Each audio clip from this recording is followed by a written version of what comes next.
Good morning to all of you. बेटा welcome back again. आप लोगों का हमारे चैनल के अंदर स्वागत है। आज हम लोग हमारे चैप्टर नंबर 2 का लास्ट टॉपिक पढ़ते हैं। आप लोगों का राजस्थान बोर्ड का, आरबीएससी का और हिंदी मीडियम का क्लास 12th का है। सब्जेक्ट आप लोगों का बायोलॉजी है। चैप्टर आप लोगों का नर और मादा युग्मकों का विकास एवं परिवर्तन है, ठीक है।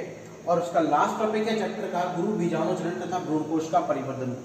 सबसे पहले हम लोग बात करते हैं गुरु बीजाणु। गुरु बीजाणु मतलब कि वो बीजाणु जो क्या है आकार में बड़ा है, वो क्या है आकार में बड़ा है।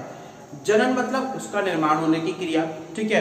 और भ्रूणकोश का परिवर्तन, भ्रूणकोश मतलब वो जगह, भ्रूण यानी वो जगह जहां पर भ्रूण जो है वह स्थित रहता है। क्या रहता है? भ्रूण स्थित रहता है। परिवर्तन का मतलब होता है बेटा उसका विकास होना। परिवर्तन का मतलब क्या होता है? विकास होना। अब हम लोग बात करें कि ये किस तरीके से होता है, तो सबसे पहले इसकी परिभाषा जो आपकी बुक के अंदर लिखी हुई है, गुरु बीजाणु मात्र कोशिका से गुरु बीजाणुओं के निर्माण होने की क्रिया गुरु बीजाणु जनन कहलाती है। अब यहां तक कुछ समझ में नहीं आया, केवल ये समझ में आया होगा कि गुरु बीजाणु मात्र कोशिका, मात्र मतलब जो किसी नई कोशिका को जन्म दे रही है, ठीक है। अब मैं बताऊं, कल हम लोगों ने, कल के जो टॉपिक था इससे पहले वाली जो वीडियो मैंने डाली थी, उस वीडियो के अंदर हम लोगों ने पढ़ा था कि जो बीजांड है, बीजांड के अंदर एक सबसे बड़ा भाग मृदुतक कोशिकाओं का बना होता है, जिसे आप लोग बोलते हो बीजांड काय, जिसे हम लोग क्या बोलते हैं? बीजांड काय। और उसी बीजांड काय की एक कोशिका ही आगे चलकर गुरु बीजाणु का निर्माण करती है, ठीक है। तो क्या है देखना, सबसे पहले बीजांड काय। अब बीजांड काय की कोशिका माना कि बीजांड काय पूरा का पूरा इस तरीके का, ठीक है, ये बीजांड काय। अब इसकी कोई भी एक कोशिका, कोई भी एक, मैंने कोई भी एक का बोला है, यानी कि सारी नहीं, कोई भी एक कोशिका प्रपशु कोशिका कहलाती है। प्रपशु कोशिका को आप इंग्लिश में बोलते हो आर्चीस्पोरियल सेल। क्या बोलते हैं हम लोग? आर्चीस्पोरियल सेल, ठीक है। कई बार आप लोगों को ये वर्ड आर्चीस्पोरियल सेल आता है। आर्चीस्पोरियल सेल बन जाती है कोई भी एक। अब वो कैसे बनेगी भाई? कोई भी एक कोशिका जो आकार में बड़ी हो जाएगी, आकार में बड़ी हो जाएगी, स्पष्ट केंद्रक वाली हो जाएगी और सघन जीव द्रव्य वाली हो जाएगी, ठीक है ना। आकार में बड़ी, स्पष्ट केंद्रक वाली और सघन जीव द्रव्य वाली हो जाती है, ठीक है। जैसे ये प्रपशु कोशिका बनी, अब उसमें परिणत विभाजन होंगे। आपकी बुक में बेटा ये वर्ड लिखा हुआ है, परिणत मतलब लगातार। अच्छा, लगातार विभाजन होता है, लेकिन कौन सा होगा? लगातार विभाजन होगा बेटा समसूत्री। क्योंकि याद रखिएगा, किसी भी कोशिका को वृद्धि करने के लिए, किसी भी कोशिका को वृद्धि करने के लिए कौन से विभाजन की जरूरत पड़ती है? परिणत विभाजन की जरूरत पड़ती है, ठीक है। अब परिणत विभाजन जो होगा तो उससे दो प्रकार की कोशिकाएं बनेगी। बाहर वाली जो है उसे आप लोग पीपीसी, प्राइमरी पैरेटल सेल या प्राथमिक भित्ति कोशिका, पैरेटल होता है बेटा भित्ति, ठीक है। बाहर की तरफ जो कोशिका बनेगी उसे आप लोग क्या बोलते हो? प्राथमिक भित्ति कोशिका। याद रखिएगा, आपकी बुक में पूरा पैराग्राफ है, लेकिन मैं केवल आपको फ्लो चार्ट में समझा रहा हूं, वही लाइनें बोल रहा हूं जो आपकी बुक में लिखी हुई है। और अंदर की तरफ आपकी कोशिका बनेगी प्राथमिक बीजाणु जन कोशिका, प्राइमरी स्पोरोजेनस सेल, ठीक है, प्राइमरी स्पोरोजेनस सेल। अब यही कोशिका जो अंदर की तरफ होगी, बाहर वाली कोशिका तो केवल उसको हेल्प करती है, तो सर इसका काम क्या है? ये तो एक हेल्पिंग हैंड, हेल्पिंग हैंड मतलब कि उसका, ठीक है, मदद कर रही है। आई बात समझ में? उसको पोषण वगैरह दे रही है, ओके। अब जो अंदर वाली कोशिका होगी प्राइमरी स्पोरोजेनस सेल, वो क्या करेगी? उसके अंदर वो गुरु बीजाणु मात्र कोशिका की तरह कार्य करती है। गुरु बीजाणु मात्र कोशिका मतलब कि इसके पास एबिलिटी होती है कि वो एक नए बीजाणु या नए गैमेट्स का फॉर्मेशन करे, ठीक है। अब इस प्राइमरी स्पोरोजेनस सेल के अंदर, पीएससी के अंदर, गुरु बीजाणु मात्र कोशिका को अंग्रेजी में हम लोग क्या बोलते हैं? Megaspore mother cell, MMC. अब इस प्राइमरी स्पोरोजेनस सेल के अंदर क्या होता है बेटा? अर्धसूत्री विभाजन होता है। याद रखिएगा, युग्मक तब तक नहीं बनेंगे जब तक अर्धसूत्री विभाजन नहीं होगा। बिल्कुल यूनिवर्सल ट्रूथ है, ठीक है ना, कि युग्मक निर्माण के समय कौन सा विभाजन काम में आता है? अर्धसूत्री विभाजन। कौन सा काम में आता है? अर्धसूत्री विभाजन, ठीक है। तो अब जो मेगा स्पोर मदर सेल है, एमएमसी है, गुरु बीजाणु मात्र कोशिका है बेटा। कौन सी कोशिका? गुरु बीजाणु मात्र कोशिका। उसमें कौन सा विभाजन होगा? अर्धसूत्री विभाजन होगा। अच्छा, अर्धसूत्री विभाजन का दूसरा नाम क्या होता है? इसे आप लोग रिडक्टिव डिवीजन भी बोलते हो, कमी कारक। रिडक्टिव डिवीजन भी बोलते हो, कमी कारक विभाजन भी बोलते हो, ठीक है। अब ये रिडक्टिव डिवीजन हो गया तो उससे क्या हो जाएगा, 4 अगुणित बीजाणु। मैंने बोला था आप लोगों को जब विभाजन आप लोगों ने पढ़ा भी होगा 11th क्लास के अंदर, यानी कि मैंने आगे वाली वीडियो में बताया भी है कि युग्मक निर्माण के समय, किस समय, युग्मक निर्माण के समय अर्धसूत्री विभाजन होता है। और अर्धसूत्री विभाजन जिसमें बनने वाली पुत्री कोशिकाओं में गुणसूत्रों की संख्या मात्र कोशिका की तुलना से क्या रह जाती है, आधी रह जाती है। तो मैंने बोला था कि एक कोशिका है वो द्विगुणित है। कैसी है वो, द्विगुणित, डिप्लॉइड सेल यानी कि 2n है। अर्धसूत्री विभाजन हुआ तो उससे क्या हो गई, हैप्लॉइड, अगुणित कोशिका हो गई। कैसी हो गई, अगुणित, हैप्लॉइड यानी कि n। समझ में आया बच्चे, समझ में आया। एक द्विगुणित कोशिका थी वो अगुणित कोशिका में बदल गई। तो एक अर्धसूत्री विभाजन से हमें पता है कितनी भाई, पहली कोशिका विभाजन तो 2 ही, पहला अर्धसूत्री विभाजन।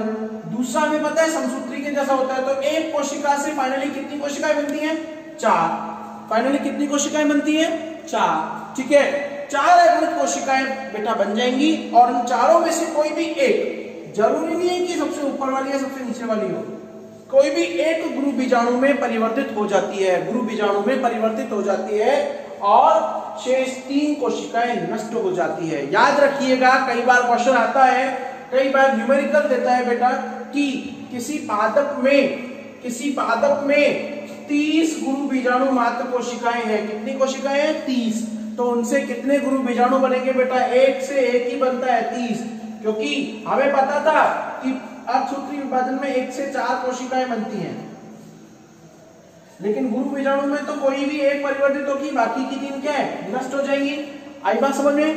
तो जितनी कोशिकाओं की संख्या होगी उतने ही गुरु बीजाणु बनेंगे, ठीक है। अब आपकी बुक में मैं चित्र बना के बताता हूं कि चित्र में क्या क्या है। सबसे पहले मैंने बोला था इसके अंदर क्या होता है, अगला टॉपिक आता है, लास्ट टॉपिक आता है आपका भ्रूण कोशिका परिवर्तन, ठीक है। मैं दोनों को एक चित्र से समझाता हूं। भ्रूण कोश क्या होता है, भ्रूण कोश होता है बेटा भ्रूण को रखने की जगह। अभी तो हम लोगों ने गुरु बीजाणु जनन पढ़ लिया, अभी तो हम लोगों ने क्या पढ़ लिया, गुरु बीजाणु जनन पढ़ लिया, ठीक है। अब भ्रूण कोश क्या होता है, भ्रूण को रखने की जगह, यानी वो स्थान जहां पर भ्रूण बनेगा, जायगोट बनेगा। तो मैं दोनों को मैंने डायग्राम एक साथ बनाया, लिंक करके बनाया। बेटा ये देखिए, ये आपका बीजांड का है, क्या है ये, बीजांड का है। अब बीजांड काय की कोशिकाओं में विभाजन हो गया, परिणत विभाजन हुआ। 2 प्रकार की, बाहर की तरफ भित्ति कोशिका बनी, अंदर प्राथमिक बीजाणुजन कोशिका बनी, ठीक है। अब ये प्राथमिक बीजाणुजन कोशिका, ये वाली जो है, इसकी कोई भी एक कोशिका मैंने बोला था आकार में बड़ी होकर गुरु बीजाणु मात्र कोशिका बनाती है। क्या बनाती है, गुरु बीजाणु मात्र कोशिका, ठीक है। अब ये गुरु बीजाणु मात्र कोशिका में बेटा अर्धसूत्री विभाजन होगा। कौन सा विभाजन होगा, अर्धसूत्री। तो कितनी कोशिकाएं बनेगी, 4, 1, 2, 3 और ये 4, और ये बाहर जो है वो भित्ति कोशिका है, यानी कि चतुष्टक। 4 अगुणित गुरु बीजाणु, 4 अगुणित गुरु बीजाणु।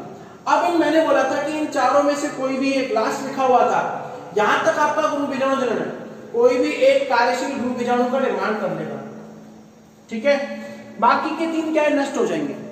अच्छा, नष्ट होकर कहां जाते हैं, सुनना मेरी बात। इन बाकी की 3 कोशिकाओं को ये अपहासित कर लेता है, उसको सोख लेता है। क्यों सोखता है, क्योंकि इसे वृद्धि और परिवर्तन के लिए भोजन की मात्रा अत्यधिक चाहिए होती है, ठीक है। अत्यधिक आवश्यकता होती है भोजन की मात्रा की।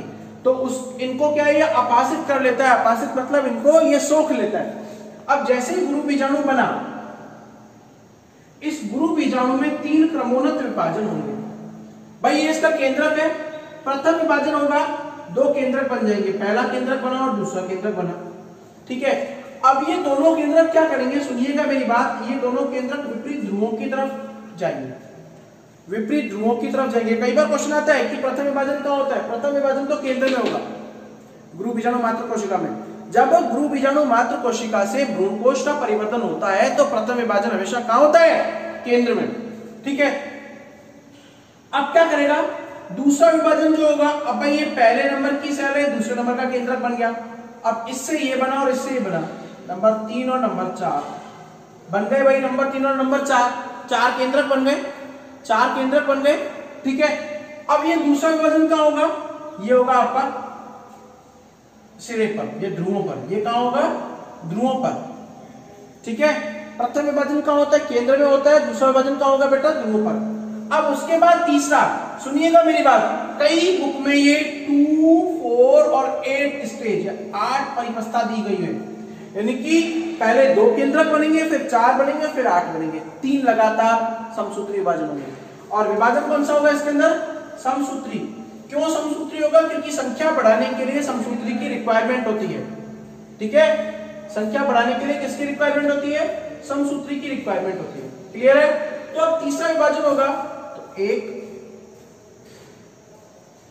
ठीक है, 2, 3, 4, 5, 6 और 7 और 8, टोटल कितने केंद्रक बन जाएंगे? 8 केंद्रक बन जाएंगे। टोटल कितने केंद्रक बन जाएंगे? 8।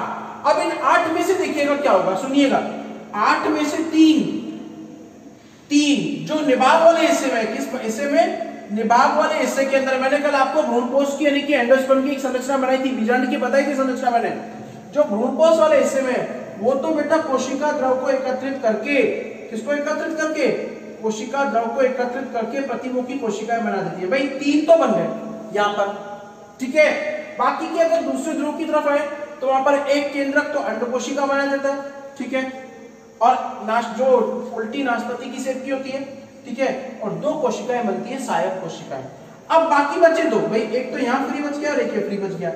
ये दोनों क्या करेंगे? वापस केंद्र में आते हैं। कहां आते हैं? केंद्र में। और ये ध्रुवीय केंद्रक यानी कि ध्रुवीय केंद्रक का निर्माण करते हैं, जिसे आप लोग भ्रूणकोश भी बोलते हो, जो कहां स्थित होते हैं? भ्रूणकोश में।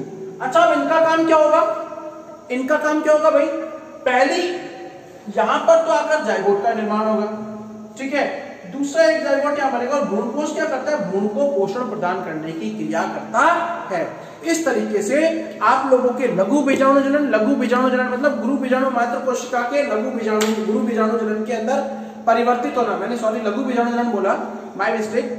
गुरु बीजाणु जनन के अंदर गुरु बीजाणु मात्र कोशिका से गुरु बीजाणु निर्माण की क्रिया गुरु बीजाणु जनन कहलाती है। कौन सा विभाजन होता है? पहले परिणत समसूत्री विभाजन होगा, 2 कोशिकाएं बनेगी।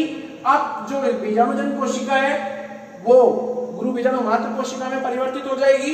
फिर अर्धसूत्री विभाजन होगा, 4 एगोनिक गुरु बीजाणु का चतुष्टक बनेगा। अब चारों में से कोई भी एक गुरु बीजाणु का निर्माण करेगा। अब जब भ्रूणपोष बनेगा तो गुरु बीजाणु के अंदर 3 समसूत्री विभाजन होंगे। पहला विभाजन केंद्र में होगा, दूसरे दोनों जो है वो ध्रुवों के ऊपर होते हैं, ठीक है। इससे 8 केंद्रक और 7 कोशिकाओं का समूह बनता है, जिसे आप लोग अंड उपकरण या अंड समुच्चय बोलते हैं, ठीक है। Thank you.